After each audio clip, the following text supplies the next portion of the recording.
Let's talk about drug shortages and particularly the GLP1 peptide agonists like your Monjaro or your Ozempic, which is semaglutide and tirzepatide.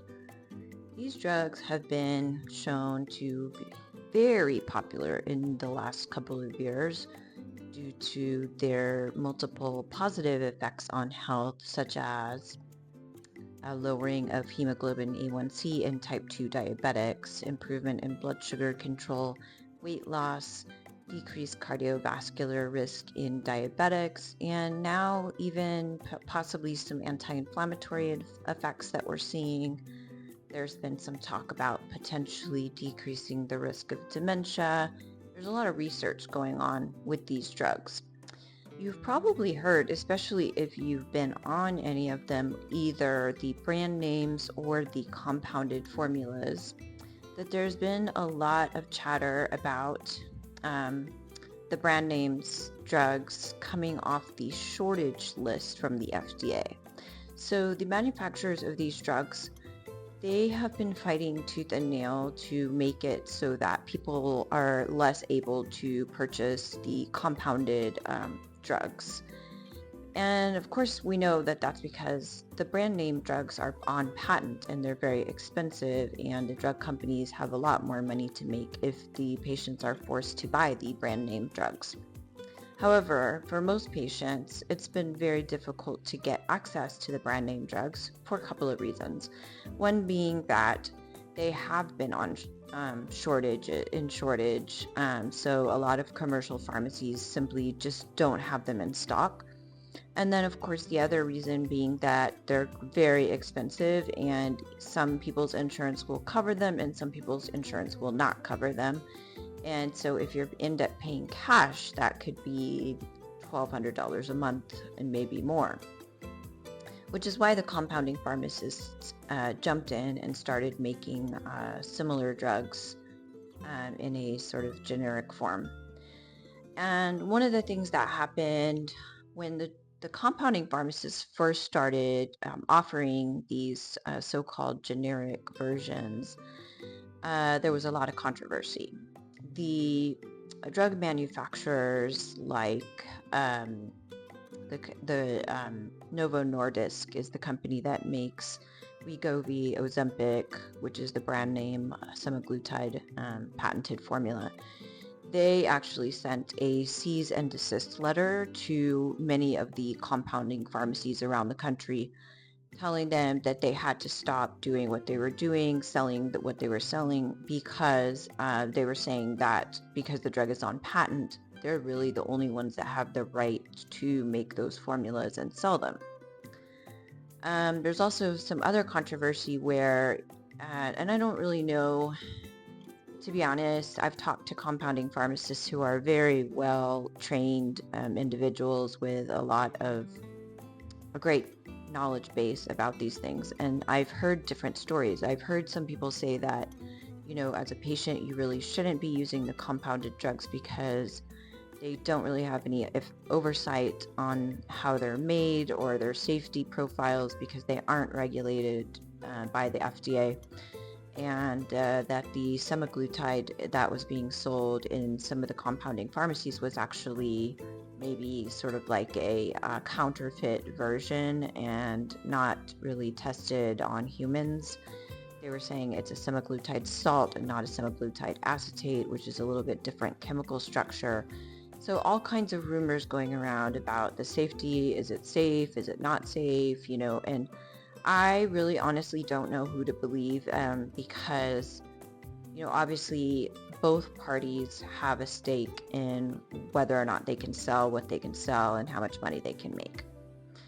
So the drug companies definitely want to encourage patients to have basically no choice but to be on the brand name drug. However, if you go to a commercial pharmacy right now, like a CVS or a Walgreens or your Kroger pharmacy, and you say, I need to fill my prescription for Zepbound, which is one of the brand names for Monjaro or tirzepatide, they're most likely going to tell you we don't have it in stock. despite the fact that Eli Lilly, the drug manufacturer, says it's no longer on the shortage list, we've been able to up our production of the drug. It's no longer on back order.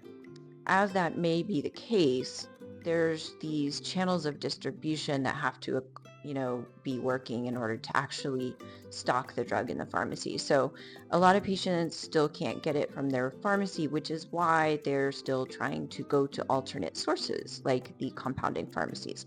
So this is sort of a to be continued story because there's a battle going on between the two parties. And it's a battle for patients because they're trying to get this medication however they can and in a way that they can somehow afford.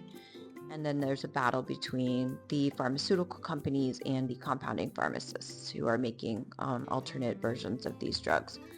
So to be continued because they are fighting each other over it. And a similar story, this is not about just the GLP1 drugs, but there's kind of like this constant battle going on in the background between pharmaceutical companies and other entities that are trying to lower the price of prescription drugs for the average American. And what I'm referring to is, you may have heard that recently there was some negotiations done between Medicare and some big pharmaceutical companies to negotiate down the price of some commonly prescribed medications. There was a list of 10 that they initially approved for lowering the price for Medicare patients. And I read an article about it today or yesterday, and I'm still confused exactly how that's supposed to work. One thing I can tell you is the new price of these drugs will not, if it actually does go into effect, it's not going to happen until 2026. So for the people who need it now, it's not really going to help them. But the other thing about that is, as soon as it was approved that these new negotiated prices were agreed upon between the pharma companies and Medicare, just as soon as that decision was made, the pharma companies tried to appeal the decision. It's like they agreed to it, but then they were like, oh, wait a second, we're going to appeal this. We don't like this. So they're constantly trying to uphold the exorbitant prices of certain drugs that we all have heard of because they're popular drugs that are heavily prescribed by physicians in the United States. Drugs like Eliquis, for example, a commonly used blood thinner. I think some of the diabetes Novolog, which is a common insulin. Things like that are, they're prescribed very frequently. So a lot of people have to take these medications and have to figure out how to get them at an affordable price.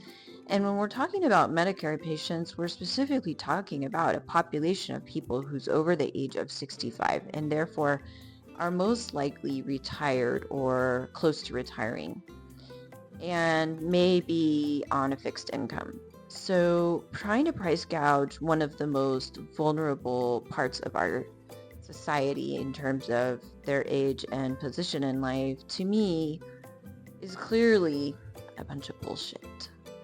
I mean, if you're gonna price gouge people, maybe I don't think you should be price gouging anyone, but in particular, the elderly who are not working anymore don't have as much of an income as they may have had previously and have poorer health and rely on these medications basically to exist. So that is another story that is to be continued, a battle between pharma and Medicare. I will be keeping a close eye on this to see what happens and update you anytime I hear something interesting about it. But in the meantime, you didn't hear this from me, of course, but some people go, and if you have a prescription from a physician in the United States, there are pharmacies in places like Canada that will fill it, and they can do that legally as long as you have a legal prescription. I don't know. I just heard that from a little birdie in case you're interested.